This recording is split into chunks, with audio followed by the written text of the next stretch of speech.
8 महीने बाद आप कह रहे हैं इसकी एक्सपायरी डेट है, जो अभी करंट सैंक्शंस हैं उसकी डिलिमिटेशंस को लेकर के।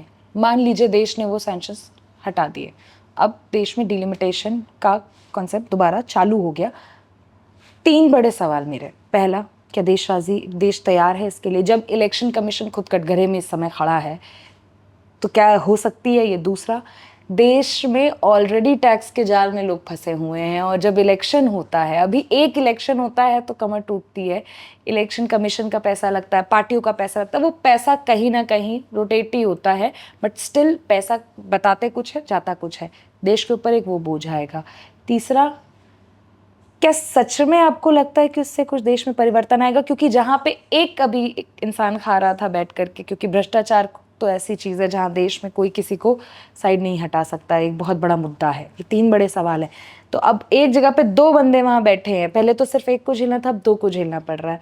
ये 3 चीज़ें हैं, इन पे आप कैसे समझेंगे? देखिए, आपके 3 सवाल है। पहला सवाल ये है कि क्या डिलिमिटेशन के लिए देश तैयार है। दूसरा ये है कि चुनावी पैसे से खर्च बढ़ेंगे। ठीक है। तीसरा सवाल ये है, समय भी जाएगा और रिसोर्स भी जाएगा। ठीक है। तीसरा सवाल ये है, क्या तीसरा सवाल था? मैं थोड़ा, तीसरा सवाल मेरा ये था कि अगर हमारे यहाँ पे बात कर ले हम, भ्रष्टाचार आपने कहा, हाँ, तो एक की जगह 2 लोग, एक की जगह 2 रहेंगे। देखिए, डिलिमिटेशन के लिए बहुत सामान्य सी प्रक्रिया है, उसके लिए कोई चीज़ होने की आवश्यकता नहीं है। एक आयोग बनाया जाता है जो सिर्फ इसी कार्य के लिए बनाया जाता है कि वो सीटों का निर्धारण करता है, और सीटों का निर्धारण करने के बाद वो दे देता है। उसके बाद वो आयोग अपने आप खत्म हो जाता है। उसकी केवल जिम्मेदारी यही है कि नंबर ऑफ सीट और एरिया को डिफाइन करके उसका कार्य खत्म हो जाता है, और उसके बाद वो लागू हो जाता है। और जो 3 डिलिमिटेशन लागू हुए हैं, या चौथा जो 2001 में हुआ था, उसमें सीटें नहीं बढ़ाई गई थी, एरिया में परिवर्तन किया गया था। तो वो बहुत सामान्य सा कार्य है और वो बहुत आसान है, उसके लिए कुछ करने और कुछ समझने की आवश्यकता नहीं है। दूसरी चीज़ आप जो बात कर रहे थे कि इलेक्शन पे खर्च पे, इसमें तो कुछ खर्च बढ़ना ही नहीं है, क्योंकि ऐसा तो है नहीं ना किसी अलग जगह जाके चुनाव होना है, सेम खर्चे पे होगा।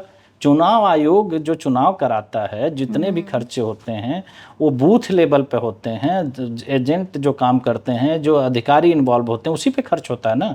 तो यहाँ तो केवल सीटें बढ़ेंगी, वोटर थोड़ी बढ़ रहे हैं। वोटर तो अभी भी वही हैं।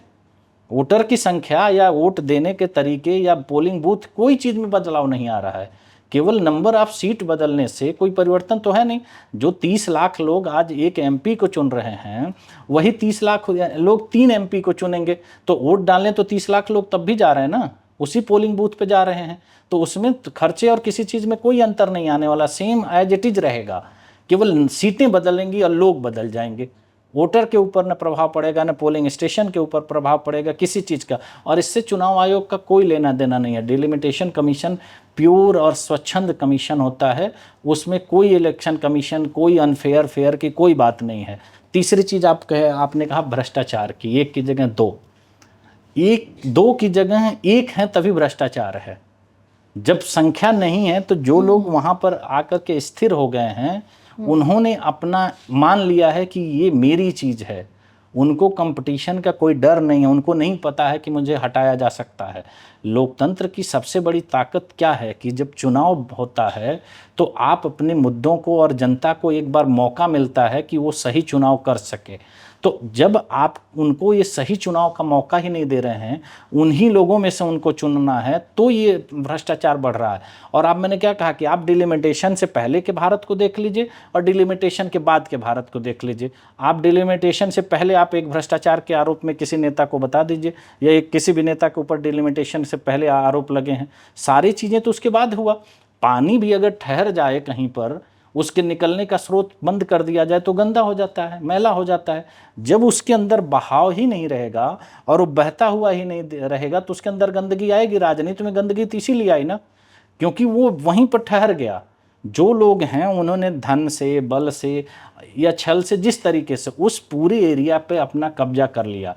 आज आपको बार बार सुनने में आता होता कि ये इनका क्षेत्र है, ये नेता यहाँ के बाहुबली हैं। तो ये कैसे हुआ? क्योंकि उनको एक ही स्थान पर रहना है और उन्होंने उसको उसी तरीके से अपने कब्जे में ले रखा है। वहाँ नए आदमी का प्रवेश नहीं होगा, डिलिमिटेशन से उनकी सीटें कट जाएंगी। नए लोग आएंगे तो आपको चुनने का तो मौका मिलेगा, कि अगर मुझे 10 ऑप्शन दिए जाते हैं तो मैं उसमें से सेलेक्ट करूंगा कि उन 10 लोगों में से कौन बेहतर है। लेकिन अगर मेरे पास ऑप्शन ही एक है तो उसमें मैं किसको सेलेक्ट करूंगा?